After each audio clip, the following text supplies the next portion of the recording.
নমস্কাৰ ছাত্ৰ-ছাত্ৰীসকল, তোমালোকক আৰ ক্লাছেছ নামৰ চেনেলটোলৈ একবাৰ স্বাগতম জনাইছোঁ। আজি আমি এই ভিডিঅ'ত আলোচনা কৰিম কামৰূপ মেট্ৰ' জিলাৰ প্ৰি ফাইনেল অৰ্থাৎ প্ৰি টেষ্ট এক্সাম 2020-21ৰ জেনেৰেল ছায়েন্সৰ কুৱেশ্যন পেপাৰৰ ওপৰত। গতিকে ছাত্ৰ-ছাত্ৰীসকল, আশা দেৰি নকৰি পেলাই আজিৰ এই ভিডিঅ'টো আৰম্ভ কৰোঁ। চোৱা, প্ৰথম কুৱেশ্যনত আমাক কি দিছে? কৈছে যে তলৰ প্ৰতিটো প্ৰশ্নৰ 4টাকৈ উত্তৰ দিয়া আছে, 4টাৰ ভিতৰত মাত্ৰ এটাহে শুদ্ধ। শুদ্ধ উত্তৰটো বাছি উলিওৱা। এতিয়া কুৱেশ্যন নম্বৰ 1ত আমাক কি কৈছে যে এটা দ্ৰৱই ৰঙা লিটমাছ নীলা কৰে, ইয়াক pH হ'ব পাৰে। কি কৈছে যে এটা দ্ৰৱই ৰঙা লিটমাছ কি কৰিছে? নীলা কৰিছে। গতিকে ইয়াৰ pH কি হ'ব পাৰে? ইয়াৰ pH হ'ব 10তকৈ ওপৰত হ'ব। বিত কি দিছে যে তলৰ ধাতুবোৰৰ কোনটো ধাতুৱে অক্সিজেনৰ লগত তীব্ৰভাৱে বিক্ৰিয়া কৰে? কি দিছে? ছডিয়াম, আইৰণ, কপাৰ আৰু চিলভাৰ। এতিয়া আমাক কৈছে যে তলৰ কোনটো ধাতুৱে অক্সিজেনৰ লগত তীব্ৰভাৱে বিক্ৰিয়া কৰে? গতিকে এই কুৱেশ্যনটোৰ ৰাইট আনচাৰ হ'ল ছডিয়াম। তাৰপিছত কুৱেশ্যন নম্বৰ 3 দিছে যে পৰ্যায়বৃত্ত তালিকাৰ পৰ্যায়বোৰত বাওঁফালৰ পৰা সোঁফাললৈ যাওঁতে ঘটা পৰিৱৰ্তনৰ প্ৰকৃতিৰ ওপৰত আগবঢ়োৱা তলৰ উক্তিসমূহৰ কোনটো শুদ্ধ উক্তি নহয়? কি কৈছে? কোনটো শুদ্ধ উক্তি নহয়? তাৰমানে এইকেইটাৰ পৰা কোনটো উক্তি শুদ্ধ নহয়? কি কৈছে? মৌলবোৰ কম ধাতৱ ধৰ্মী হৈ পৰে। তাৰপিছত 2 দিছে যোজক ইলেক্ট্ৰনৰ সংখ্যা বাঢ়ে। 3 দিছে পৰমাণুবোৰে সিহঁতৰ যোজক ইলেক্ট্ৰন অধিক সহজে হেৰুৱায়। তাৰপিছত 4 দিছে অক্সাইডবোৰ বেছি আম্লিক হৈ পৰে। যিহেতু আমাক কৈছে যে কোনটো উক্তি শুদ্ধ নহয়, গতিকে এই কুৱেশ্যনটোৰ ৰাইট আনচাৰ হ'ব অপশ্যন 3 যে পৰমাণুবোৰে সিহঁতৰ যোজক ইলেক্ট্ৰন অধিক সহজে হেৰুৱায়। তাৰপিছত কুৱেশ্যন নম্বৰ ডি দিছে যে আমাৰ লালটিত থকা উৎসেচকবিধক বোলা হয় এমাইলেজ, লাইপেজ, ট্ৰিপচিন, পেপচিন। আমাৰ লালটিত থকা উৎসেচকবিধক বোলা হয় এমাইলেজ। তাৰপিছত কুৱেশ্যন নম্বৰ ই দিছে যে মগজুৰ যি অংশই দেহ লৰচৰ কৰে আৰু সমতা ৰক্ষা কৰি নিয়ন্ত্ৰণ কৰে সেইটো হ'ল ডায়েনচিফালন, চেৰিব্ৰাম, চেৰিবেলাম, মেডুলা অবলংগতা। এতিয়া মগজুৰ যি অংশই দেহ লৰচৰ কৰে আৰু সমতা ৰক্ষা কাৰ্য নিয়ন্ত্ৰণ কৰে সেইটো কোৱা হয় চেৰিবেলাম। তাৰপিছত কুৱেশ্যন নম্বৰ ই দিছে জীৱৰ ক্ৰমবিকাশ প্ৰক্ৰিয়াত যি প্ৰক্ৰিয়াৰ দ্বাৰা কোনো এটা প্ৰজাতিৰ জীৱসমূহৰ চাৰিত্ৰিক বৈশিষ্ট্যসমূহৰ বিভিন্ন কাৰকৰ প্ৰভাৱৰ ফলত পৰিৱৰ্তন ঘটি নতুন চাৰিত্ৰিক বৈশিষ্ট্য সম্পন্ন জীৱৰ উদ্ভৱ হয়, সেই প্ৰক্ৰিয়াক বোলা হয় প্ৰজাতিকৰণ, ক্ৰমবিকাশ, বংশানুক্ৰম, ভিন্নতা। এতিয়া এই কুৱেশ্যনটোৰ ৰাইট আনচাৰ হ'ব প্ৰজাতিকৰণ। তাৰপিছত কুৱেশ্যন নম্বৰ জি দিছে যে দাপোন এখনৰ পৰা যিমানেই দূৰত থিয় নোহোৱা লাগে প্ৰতিবিম্বটো সদায় থিয় হয়। দাপোনখন কেনেকুৱা হ'ব পাৰে? সমতল, অৱতল, উত্তল, হয় সমতল নতুবা উত্তল। গতিকে এই কুৱেশ্যনটোৰ ৰাইট আনচাৰ হ'ব অপশ্যন 4 হয় সমতল নাইবা উত্তল। তাৰপিছত কুৱেশ্যন নম্বৰ এইচত দিছে নিয়মীয়া দৃষ্টিৰ সদ্য প্ৰাপ্তবয়স্কৰ বাবে স্পষ্টকৈ দেখাৰ নিম্নতম দূৰত্ব হ'ল 25 মিটাৰ, 25 চেণ্টিমিটাৰ, 2.5 চেণ্টিমিটাৰ আৰু অপশ্যন 4 দিছে 2.5 মিটাৰ। গতিকে এই কুৱেশ্যনটোৰ ৰাইট আনচাৰ হ'ব অপশ্যন 2 25 চেণ্টিমিটাৰ।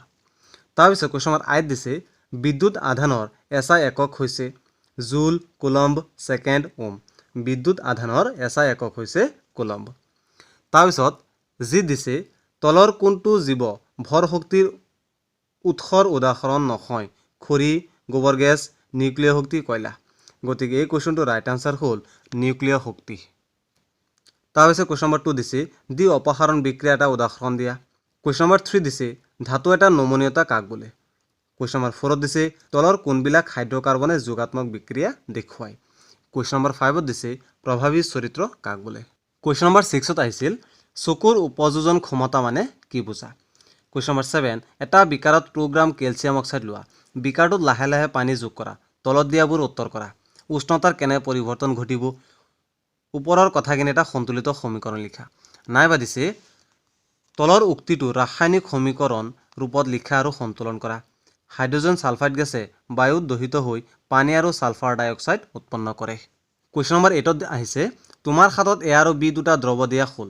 দ্ৰৱ এৰ pHৰ মান 5 আৰু দ্ৰৱ বিৰ pHৰ মান 10। কোনটো দ্ৰৱত হাইড্ৰজেন আয়নৰ গাঢ়তা বেছি? কুৱেশ্যন নম্বৰ 9 আমাৰ তেজত থকা শ্বাস কণাবিধৰ নাম লিখা, কণাবিধৰ কাৰ্য উল্লেখ কৰা। তাৰপিছত অৰ দিছে শোষণ হ'ব পৰাকৈ ক্ষুদ্ৰান্তত খাদ্য কেনেকৈ পাচন হয়?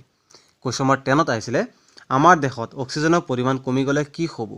অৰ দিছে যে সবাত আৰু অবাত সহনৰ দুটা পাৰ্থক্য লিখা। কুৱেশ্যন নম্বৰ 11 প্ৰতিক্ৰিয়াক্ৰী প্ৰাণীৰ প্ৰতিধনু কিয় সৃষ্টি হয়? অৰ একচন আৰু ডেনড্ৰাইটৰ দুটা পাৰ্থক্য লিখা। কুৱেশ্যন নম্বৰ 12 এককোষী জীৱৰ বিভাজন পদ্ধতি বৰ্ণনা কৰা। অৰ দিছে প্ৰজনন প্ৰক্ৰিয়াত ডিএনএৰ প্ৰতিলিপিকৰণৰ প্ৰয়োজনীয়তা কি?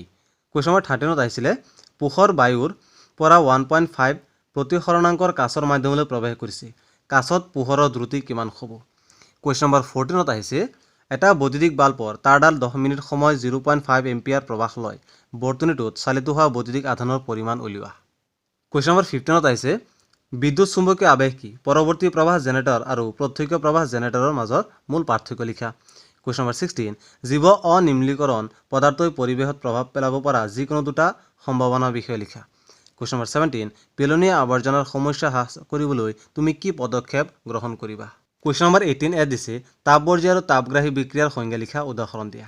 বি দিছে বায়ুত দহনৰ আগতে মেগনেছিয়াম ফিটাৰডাল পৰিষ্কাৰ কৰি ল'ব লাগে কিয়? কুৱেশ্যন নম্বৰ 19ত দিছে তোমাক 3টা পৰীক্ষা নল দিয়া হৈছে। সিহঁতৰ এটাত পতিত পানী আৰু আন দুটাত ক্ৰমে এটা এচিড দ্ৰৱ আৰু এটা ক্ষাৰকীয় দ্ৰৱ আছে। যদি তোমাক কেৱল ৰঙা লিটমাছ কাগজ দিয়া হয় তেন্তে প্ৰতিটো পৰীক্ষা নলত থকা দ্ৰৱসমূহ কিদৰে চিনাক্ত কৰিবা? তাৰপিছত কুৱেশ্যন নম্বৰ 20 দিছে কোনটো মৌলৰ 2টা কক্ষই ইলেক্ট্ৰনপূৰ্ণ? বি দিছে কোনটো মৌলৰ ইলেক্ট্ৰনে বিন্যাস 283? চি দিছে কোনটো মৌলৰ যোজক কক্ষত 4টা ইলেক্ট্ৰনৰ সৈতে 3টা কক্ষ আছে? কুৱেশ্যন নম্বৰ 21ত আহিছিলে নাইট্ৰজেন পাৰমাণৱিক সংখ্যা 7 আৰু ফছফৰাছ পাৰমাণৱিক সংখ্যা 15। পৰ্যাবৃত্ত তালিকাৰ বৰ্গ 15ত থাকে। এই মৌল দুটাৰ ইলেক্ট্ৰনে বিন্যাস লিখা। ইহঁতৰ কোনটো বেছি বিদ্যুৎ ঋণাত্মক হ'ব আৰু কিয়? কুৱেশ্যন নম্বৰ 22 আমাৰ দেশত স্নায়ু প্ৰেৰণা কেনেদৰে প্ৰবাহিত হয়? কুৱেশ্যন নম্বৰ 23 এটা আদৰ্শ ফুলৰ দীৰ্ঘছেদ চিহ্নিত চিত্ৰ আঁকা।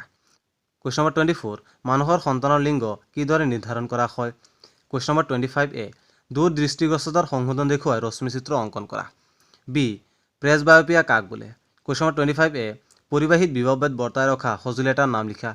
বি 2 ওম 3 ওম আৰু 6 ওম 3টা ৰোধক কেনেকৈ সংযোগ কৰিলে সিহঁতৰ মুঠ ৰোধ 4 ওম আৰু 1 ওম পোৱা যাব? তাৰপিছত কুৱেশ্যন নম্বৰ 27 এটা চিহ্নিত চিত্ৰৰ সহায়ত বৈদ্যুতিক জেনেৰেটৰৰ নীতি ব্যাখ্যা কৰা। অৰ দিছে বৈদ্যুতিক মটৰৰ চিহ্নিত চিত্ৰ অংকন কৰি ইয়াৰ মূল নীতি আৰু কাৰ্যপ্ৰণালী ব্যাখ্যা কৰা। কুৱেশ্যন নম্বৰ 28 এটা আদৰ্শ শক্তিৰ গুণবোৰ কি কি? তুমি ক্ষয়িষ্ণু বুলি বিবেচনা কৰা শক্তিৰ দুটা উৎসৰ নাম লিখা। কুৱেশ্যন নম্বৰ 29 ইলেক্ট্ৰন স্থানান্তৰৰ জৰিয়তে ছ'ডিয়াম ক্লৰাইডৰ গঠন ব্যাখ্যা কৰা। বি দিছে ছ'ডিয়াম ক্লৰাইড যৌগটোত থকা আইনসমূহ কি কি? চি দিছে উভধৰ্মী অক্সাইড কাক বোলে? উভধৰ্মী অক্সাইডৰ দুটা উদাহৰণ দিয়া। অথবা সাধাৰণ উষ্ণতা জুলীয়া অৱস্থাত থকা ধাতু এটাৰ নাম লিখা। তোমাক এটা হাতুৰী, এটা বেটাৰী, অলপ তাঁৰ আৰু এটা চুইচ দিয়া হ'ল। এই বস্তুবোৰ ব্যৱহাৰ কৰি ধাতু আৰু অধাতু কেনেকৈ চিনাক্ত কৰিবা? তাৰপিছত চি দিছে এজন ছাত্ৰই সৰু চামুচ এখনত ছালফাৰ গুড়ি লৈ উত্তাপিত কৰিলে। উত্তপ্ত হোৱা গেছটো তেওঁ এটা পৰীক্ষা নল উভতাকৈ ধৰি সংগ্ৰহ কৰিলে। তলত দিয়াবোৰৰ লগত গেছটোৰ বিক্ৰিয়া কেনে হ'ব? শুষ্ক লিটমাছ কাগজ, সিক্ত লিটমাছ কাগজ। কুৱেশ্যন নম্বৰ 30 ইথানলক ইথানয়িক এচিডলৈ ৰূপান্তৰ কৰাটো কিয় এটা জাৰণ বিক্ৰিয়া? তাৰপিছত বিত দিছে তলৰ যৌগবোৰৰ নাম লিখা।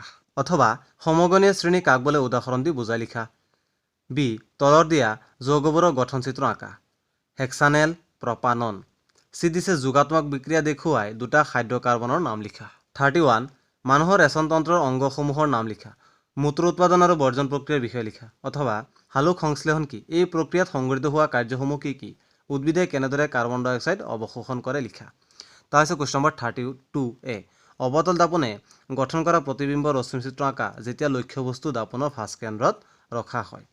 তাৰপিছত কুৱেশ্যন নম্বৰ 32 বি 30 চেণ্টিমিটাৰ ভাঁজ ব্যাসৰ উত্তল দাপন এখনৰ সন্মুখত 20 চেণ্টিমিটাৰ দূৰত্বত 5 চেণ্টিমিটাৰ দৈৰ্ঘ্যৰ বস্তু এটা ৰখা হৈছে। প্ৰতিবিম্বৰ অৱস্থান, ইয়াৰ প্ৰকৃতি আৰু আকাৰ নিৰ্ণয় কৰা। অথবা গাড়ীৰ পিছলৈ চোৱা দাপন হিচাপে উত্তল দাপন কিয় ব্যৱহাৰ কৰা হয়? বাহন এখনৰ পিছলৈ চোৱা উত্তল দাপন এখনৰ ভাঁজ ব্যাসাৰ্ধ 4 মিটাৰ। দাপনখনৰ পৰা 5 মিটাৰ দূৰত্বত এখন বাছ আছে। বাছখনৰ প্ৰতিবিম্বৰ স্থান নিৰ্ণয় কৰা। গতিকে ছাত্ৰ-ছাত্ৰীসকল এইখিনি আছিলে কামৰূপ মেট্ৰ' জিলাৰ ক্লাছ 10ৰ জেনেৰেল ছায়েন্সৰ প্ৰি টেষ্ট অৰ্থাৎ প্ৰি ফাইনেল এক্সাম 2020-21ৰ কুৱেশ্যন পেপাৰ। গতিকে ছাত্ৰ-ছাত্ৰীসকল আজিৰ ভিডিঅ'টো ইমানেই। ইয়াৰ পিছৰ ভিডিঅ'ত আমি বেলেগ ডিষ্ট্ৰিক্টৰ কুৱেশ্যন পেপাৰৰ ওপৰত আলোচনা কৰিম। গতিকে ছাত্ৰ-ছাত্ৰীসকল যদি তোমালোকৰ এই ভিডিঅ' চাবলৈ ভাল লাগিছে লাইক কৰিবা, তোমালোকৰ বন্ধুবৰ্গৰ সৈতে যিমান পাৰে সিমান ভিডিঅ'টো শ্বেয়াৰ কৰিবা আৰু মোৰ চেনেলটো ছাবস্ক্ৰাইব কৰিবলৈ নাপাহৰিবা।